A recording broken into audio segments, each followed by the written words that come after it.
Hello everyone, this is Durgesh Singh and today we are going to learn the arguments for democracy. So as we have already studied the first point of why do we need a democracy, that it is a better form of government because it is a more accountable form of government. Now we will discuss the second arguments for democracy, that it improves the quality of decisions making. तो ये decisions की quality को improve करता है. And अगर ये video काफ़ी बड़ा नहीं हुआ तो then we will also cover the third point that it provide the method to deal with the differences and conflict. So let us start with the second point. So second point is that it improves the quality of decisions making. Now let us understand it one by one. So democracy how it improve the quality of decisions making. Simply अगर हम इसको समझें तो सबसे पहली बात ये है कि it is based on consultation and discussion. यहाँ पे जो भी डिसीजंस हम लेते हैं उसमें काफ़ी लंबा डिस्कशन, डिबेट, कंसल्टेशन होता है, तब जाके हम कोई डिसीजंस लेते हैं. सिंपली अगर आप समझिए कि नियर अबाउट 250 मेंबर्स आपके हैं, 250 मेंबर्स हैं आपके राज्यसभा में और 543 ये आपके मेंबर हैं लोकसभा में.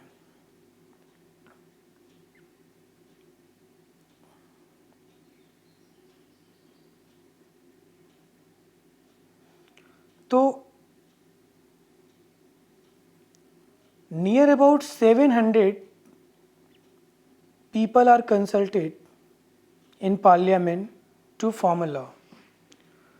इसके अलावा उसमें आपका मीडिया इन्वॉल्व होता है, मीडिया भी होता है. मीडिया का अपना रोल है, वो पब्लिक ओपिनियन लेते हैं, डिस्कशन करते हैं, डिबेट होता है, एक लंबा प्रोसेस होता है. उसके बाद हम कोई डिसीजंस लेते हैं जिसके कारण जो चांसेस होते हैं मिस्टेक्स के वो बहुत कम होते हैं.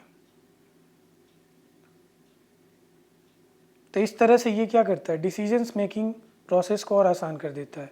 जब आप किसी चीज़ पे बहुत लंबा डिस्कशन करेंगे, लार्ज नंबर ऑफ पीपल को इन्वॉल्व करेंगे, तो कोई ना कोई कमियां जो होंगी, वो जो सेकंड पॉइंट है वो इसी पे बेस्ड है कि व्हेन नंबर ऑफ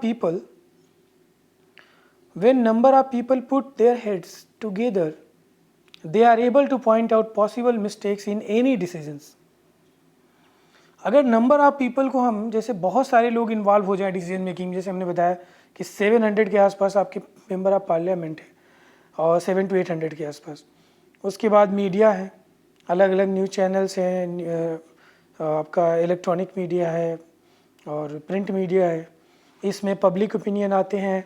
तो इस तरह से हम इतना लंबा डिस्कशन, डिबेट करके इतने ज़्यादा लोग उसमें इन्वॉल्व होते हैं कि कोई भी कमी अगर रह जाती है तो वो कोई ना कोई उसको पॉइंट आउट करके निकाल देता है. इस तरह से we reduces the chances of conflict. तो इस तरह से हम डिसीजन मेकिंग को क्या करते हैं, और ज़्यादा आसान बना देते हैं.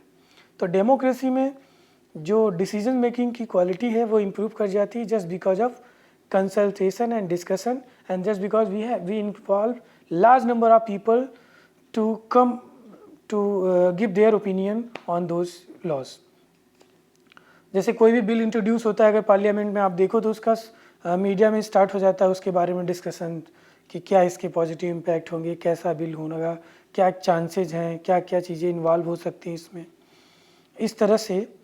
और इसमें क्या होता है, जब लार्ज नंबर ऑफ पीपल को आप इन्वॉल्व करते हो तो उसमें टाइम टेकिंग होता है, थोड़ा टाइम लगता है, लेकिन वो टाइम वर्थ इट. ये जो टाइम होता है ये सही है एक्सपेंड करना, क्योंकि इससे आप जितनी भी पॉसिबिलिटीज़ होती है मिस्टेक्स की वो आप अवॉइड करते हो, ख़त्म करते हो, जिससे इसका नेगेटिव इम्पैक्ट पब्लिक के ऊपर नहीं होता है. दूसरी चीज़ जो है इसमें कि ज़्यादा डिस्कशन और डिबेट के कारण पब्लिक जो है एक्सेप्टेंस इसकी ज़्यादा हो जाती है. कोई भी लॉ बनता है, इतना डिबेट, डिस्कशन, एक जनरल अंडरस्टैंडिंग लोगों के बीच में हो जाती है, जिसके कारण कोई भी लॉ को लेके एक पब्लिक एक्सेप्टेंस लॉ को लेके हो जाता है. तो लॉ भले ही पार्लियामेंट में रिप्रेजेंटेटिव के थ्रू बनाए जाते हैं, but it indirectly involve every people to give their opinion तो इस तरह से ये डिसीजंस मेकिंग क्वालिटी को क्या करता है, इम्प्रूव कर देता है। And this also reduces the chances of rash और इररिस्पॉन्सिबल डिसीजंस। जैसे आप अचानक कोई डिसीजंस लेते हैं तो उसमें जैसे आप यूनिलैटरली कोई डिसीजंस लेते हैं तो उसमें चांसेस होते हैं कि आप बहुत तेज़ी बहुत फास्ट डिसीजन ले लें, लेकिन उसका जो दूसरा पास एस्पेक्ट्स है वो ये है कि गलतियों के चांसेस भी ज़्यादा होते हैं, तो मिस्टेक्स कैन बी डन। तो ये इसका डिसएडवांटेज होता है। इसीलिए हम लार्ज नंबर ऑफ पीपल को इन्वॉल्व करते हैं, they give their opinion, take out the mistakes, उसके बाद उसको सारी मिस्टेक्स को हटा के उसको फिर से अमेंड करके चेंज करके और उसको लॉ बनाते हैं। तो इस तरह से ये हमारे डिसीजन मेकिंग क्वालिटी को क्या करता है, बहुत ही बेटर कर देता है। तो इस पे बेस्ड ये क्वेश्चन है, आप देख लो। ये है why is democracy called a government by discussion. आप इसका आंसर आप इजीली कर सकते हो। And why are quality decisions है possibility in a democracy. Quality decisions की जो पॉसिबिलिटी है वो क्यों केवल डेमोक्रेसी में ही क्यों है, अदर फॉर्म ऑफ गवर्नमेंट में क्यों नहीं है। तो ये पॉइंट भी आप चाहें तो आपको इसमें मिल जाएगा। और ये लास्ट पॉइंट जो कि एनालिसिस पे बेस्ड है कि democracy is the only peaceful solution to the problems of socially diverse country like India. Comment on the statement by giving suitable reasons. तो इसको आप कर लीजिएगा कि कैसे ये सारे प्रॉब्लम्स को सॉल्व करता है।